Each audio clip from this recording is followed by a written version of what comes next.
मेरे अंदर बहुत क्रोध भरा हुआ था और इस हॉल में आने से पहले मैं 2 मिनट के लिए शांत होकर खड़ा हुआ और मुझे लगा कि एक जनप्रतिनिधि के नाते, एक भारतीय के नाते कोई भी प्रेस कॉन्फ्रेंस, चाहे हालात कैसे भी क्यों ना हो, क्रोध में नहीं होना चाहिए, आक्रोश में नहीं होना चाहिए। और यह आक्रोश केवल भारतीय जनता पार्टी के इस प्रवक्ता के हृदय में है, ऐसा नहीं है। आज कांग्रेस पार्टी के कुछ कार्यकर्ताओं ने राहुल गांधी के कहने पर जो किया है, उसका आक्रोश आज पूरे हिंदुस्तान के युवाओं में है, जेन जी में है। और मैं बहुत शालीनता के साथ मगर चुने हुए शब्दों के साथ जवाब दूंगा। एक बात ध्यान रहे, यह press conference Bharatiya Janata party बनाम कांग्रेस प्रेस कॉन्फ्रेंस नहीं है। यह प्रेस कॉन्फ्रेंस भारत बनाम उन शक्तियों के खिलाफ है जो भारत के नाम को, भारत की छवि को जानबूझ के एक षड्यंत्र के अंतर्गत धूमिल करना चाहते हैं, उसे मिटाना चाहते हैं। I repeat, this press conference is not a press conference between two political parties of India. This is not a press conference between Bharatiya Janata Party at one side and the Congress Party on the other side. Rather, it is a press conference between the idea of India and those who espouse the idea against India. बंधुगण, आप सभी जानते हैं कि भारतवर्ष में, दिल्ली में एक बहुत बड़ी गतिविधि चल रही है। भारत मंडपम में एआई वर्ल्ड समिट चल रहा है और उसमें आज 4 लोगों की गिरफ्तारी हुई है जो यूथ कांग्रेस के लीडर्स हैं। मैं नाम भी पढ़ता हूं जो गिरफ्तार हुए हैं। कृष्णा हरी, ये यूथ कांग्रेस का नेशनल सेक्रेटरी है। कुंदन यादव, बिहार यूथ कांग्रेस का सचिव। अजय कुमार, उत्तर प्रदेश यूथ कांग्रेस का उपाध्यक्ष है। और नरसिम्हा यादव यूथ कांग्रेस का नेशनल कोऑर्डिनेटर है। मैंने ये 4 नाम और उनका पद इसलिए बताया क्योंकि पद देखिए, कोई सचिव है, कोई अध्यक्ष है। ये छोटे कार्यकर्ता नहीं है, ये बड़े कार्यकर्ता हैं और बड़े पदों पर आसीन कार्यकर्ता है कांग्रेस पार्टी के। और ये रैंडमली या इसी प्रकार अंदर घुस गए हो अफरा तफरी में, ऐसा नहीं हुआ है। पूरे रिसर्च के साथ हम यहां आए हैं। इन कार्यकर्ताओं ने अपना रजिस्ट्रेशन कराया। रजिस्ट्रेशन करने के पश्चात, रजिस्ट्रेशन पहले कराया, आज नहीं कराया, रजिस्ट्रेशन पहले कराया, बार कोड प्राप्त हुआ इन्हें।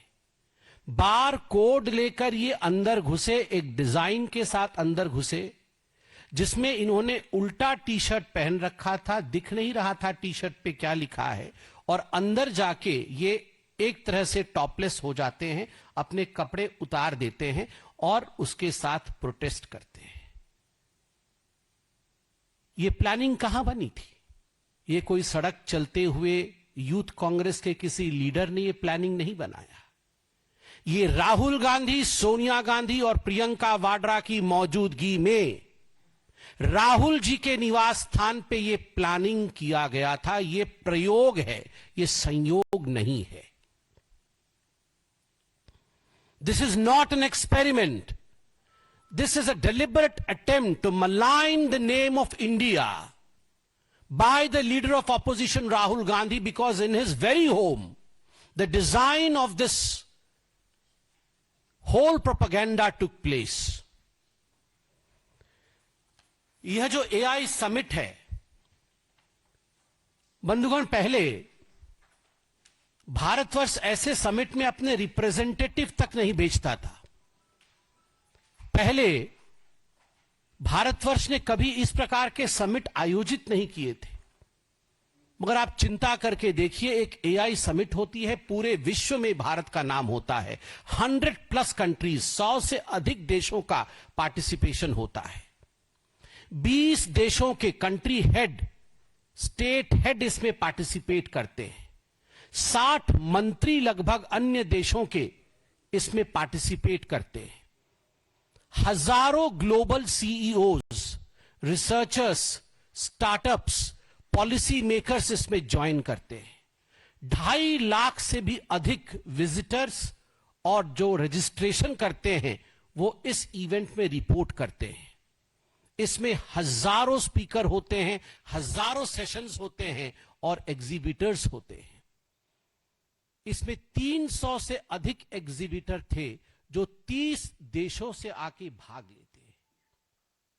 और इसमें कैसे लोग भाग लेते हैं आप देखिए। इस एआई समिट में मैं पूरी डिटेल्स में नहीं जाऊंगा, मैं मोटा मोटी बता रहा हूं क्योंकि आप सब जानते हैं, देश जानता है, कई दिनों से देश देख रहा है कौन भाग ले रहे हैं।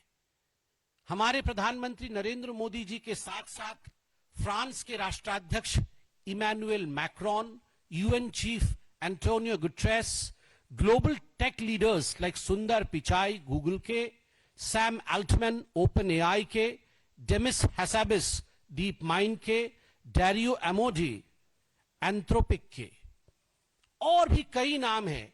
मैं सारे नाम यहां पढ़ना नहीं चाहता हूं। कहने का तात्पर्य है पूरे देश के हु इज हु, पूरे विश्व के who is who in AI participate करते हैं।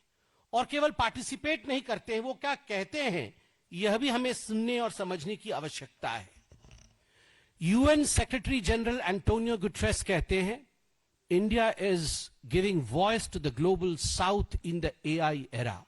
ग्लोबल साउथ को अगर आर्टिफिशियल इंटेलिजेंस में कोई वॉइस दे रहा है तो उस देश का नाम इंडिया है, भारत है। इसके साथ ही इमैनुअल मैक्रोन कहते हैं, India is becoming a central player in the global AI order. पूरे एआई ऑर्डर, विश्व में जो ग्लोबल ऑर्डर है उसमें भारतवर्ष आज केंद्र में स्थापित कर चुका है अपने आप को, ये फ्रांस के राष्ट्राध्यक्ष कहते हैं। सैम अल्टमैन ओपन एआई के, वो क्या कहते हैं, the future of AI must include India at its core.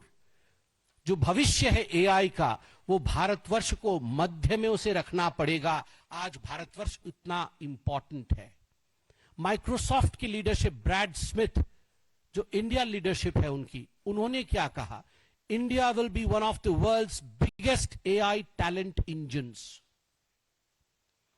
One of the biggest talent engines of AI.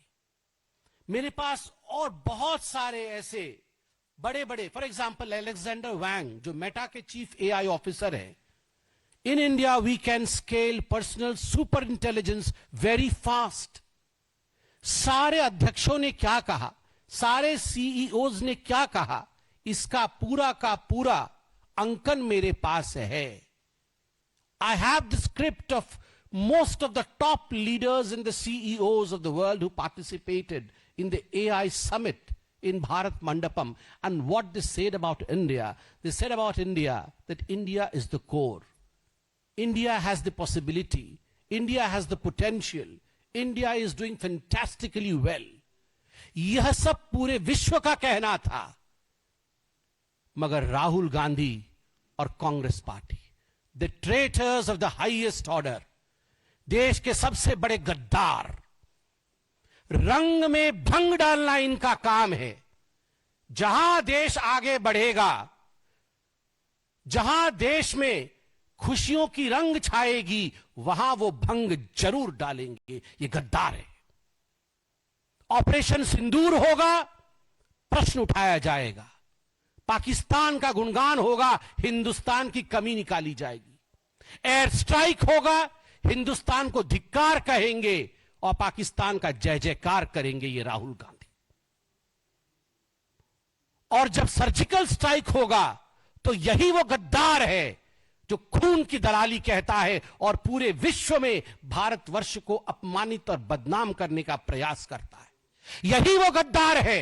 He is the traitor who goes to foreign land, sits there in a seminar and says that the ruling dispensation of India is backed by an organization which is equal to Muslim terrorist organization. Boko हराम जो terrorist organisation है, Islamist terrorist organisation, उसके बराबर है।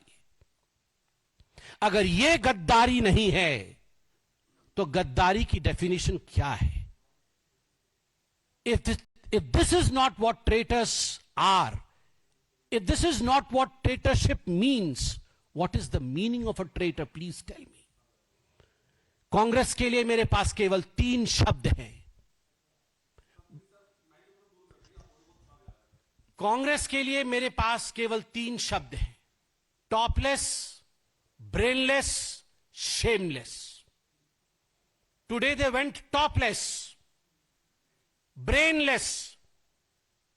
कहां पर party के लिए प्रदर्शन करना चाहिए और कहां देश की गतिविधि चल रही है, प्रदर्शन नहीं करना चाहिए, इतना भी सोच नहीं है, इतनी भी मस्तिष्क में स्थान नहीं है, इतना विवेक नहीं है कांग्रेस के पास कि ये जो एआई की समिट चल रही है, ये बीजेपी का समिट नहीं है, ये बीजेपी की राष्ट्रीय कार्यकारिणी नहीं है, ये एआई समिट है पूरे विश्व का। वहां we should not go topless, वहां प्रोटेस्ट नहीं होता है। Topless, brainless and shameless. बहुत भारी पड़ेगा। जेन जी कभी भी कांग्रेस पार्टी को माफ नहीं करेगी। याद करिए वो तस्वीर। मैं तमाम जेन जी को कहूंगा, आज अपने हाथ में अपना आईफोन लीजिए, अपना एंड्रॉयड फोन लीजिए और गूगल करके देखिए नेहरू, एडवीना एंड स्नेक। आप देखेंगे एडवीना माउंटबेटन को खड़ा करके, अंग्रेजों को खड़ा करके, पंडित नेहरू सपेरों के साथ हिंदुस्तान को सपेरों का देश बता रहे हैं कि देखो ये सांप का खेल होता है, ये हिंदुस्तान है, ये सपेरों का देश है, this is the country of snake charmers. और हंस रहे हैं नेहरू। राहुल गांधी जी ने आज एग्जैक्टली वही किया है जो नेहरू ने किया था। नेहरू ने कहा था ये सपेरों का देश है, और आज राहुल गांधी ने हमारे युवाओं के स्टार्टअप्स को, हमारे युवाओं के आर्टिफिशियल इंटेलिजेंस के इंडस्ट्री को, हमारे युवाओं के परफॉर्मेंस को नकारा है इस प्रोटेस्ट के माध्यम से। Both Nehru and Rahul Gandhi had done to India and are doing to India which is nothing but treachery. Vulgar thoughts and vulgar gestures don't make you a great party. Vulgar gestures और vulgar thoughts से कोई party बड़ी नहीं हो सकती है. It doesn't make you a big party. मुझे तो बड़े दुख के साथ कहना पड़ रहा है कि जिस प्रकार की आज गतिविधि हुई है, पूरा विश्व देख रहा होगा, पूरा विश्व सोच रहा होगा कि आखिर किस प्रकार की ये पॉलिटिकल पार्टी है। प्रधानमंत्री के लिए मैं सुन रहा था, कॉम्प्रोमाइज्ड पीएम करके अंदर घुस रहे थे लोग। कौन कॉम्प्रोमाइज्ड है? सारे के सारे लीडर जिनके बेल पे बाहर है, मुचलके पे बाहर है, 5,000 रुपए के मुचलके पे मां बेटे बाहर है नेशनल हेराल्ड केस में। कौन कॉम्प्रोमाइज्ड है? जिस राहुल गांधी के ऊपर इस देश के एक सम्मानित अदालत पर नागरिकता पे के प्रश्न को लेकर केस चल रहा है कि वो भारत के नागरिक है कि नहीं। मुझे तो पूरा शक है अब इस घटना के पश्चात कि वास्तविक रूप में ये केस जब कंक्लूड होगा तो क्या धमाका होगा। वास्तविक रूप में वो इस देश के नागरिक के तरह तो बिहेव नहीं कर रहे हैं। Rahul Gandhi is not behaving as the citizen of this country, and there is a case going on in one of the courts of India where Rahul Gandhi is to prove that he is an Indian, because किसी petitioner ने यह petition डाला है कि वो हमारे देश के नागरिक नहीं है। तथ्यों के साथ डाला है, ऐसा बोला जा रहा है, मीडिया ने बोला है। और मीडिया के साथ ही शायद आप देखे नहीं होंगे, मुझे लगता है आप लोग जरा एक्स पे देख ले, यूथ कांग्रेस ने ट्वीट किया है और बताया है कि जिस देश की मीडिया भी कॉम्प्रोमाइज्ड हो, हम और क्या कर सकते हैं, हमें भारत मंडपम में नंगा होना ही पड़ेगा। वो आपको भी कॉम्प्रोमाइज बता रही है।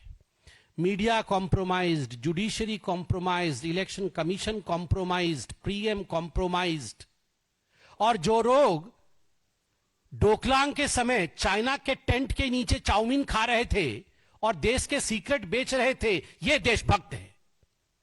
जो शायद देश के नागरिक भी नहीं है, ये देशभक्त है।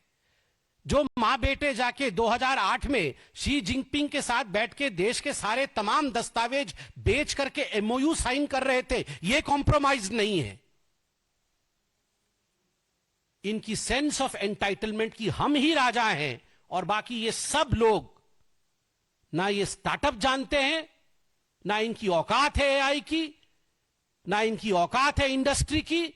जो गांधी परिवार चाहेगा वही भारत चाहेगा। ये जो एंटाइटलमेंट है, इसके कारण इन्होंने आज ये नेकेड प्रदर्शन किया है। This nakedness of Congress party stands completely expose today. I hope Rahul Gandhi, Sonia ji and Priyanka Vadra take a note of this. Priyanka ji, आप तो आसाम में हैं, प्रेस कॉन्फ्रेंस करिए आसाम से। राहुल गांधी देश में है कि नहीं मुझे पता नहीं, अगर देश में है तो आप भी प्रेस कॉन्फ्रेंस करके सफाई दीजिए सफाई कि आप देशद्रोही क्यों नहीं है। We put you on notice on this. Thank you so much.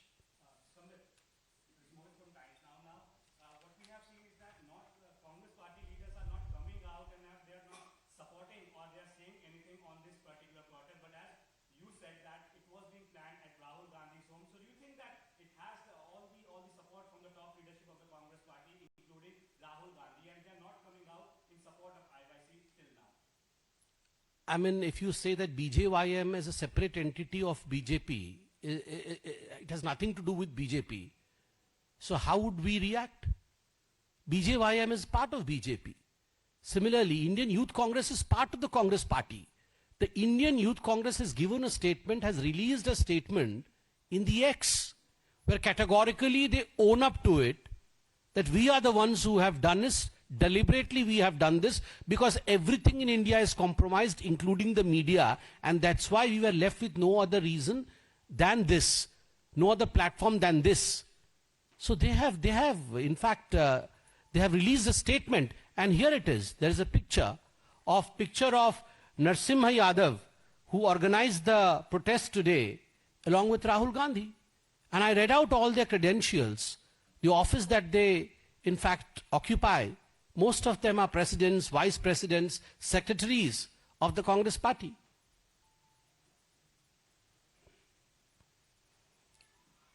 Any further question? I think it's done. Thank you so much.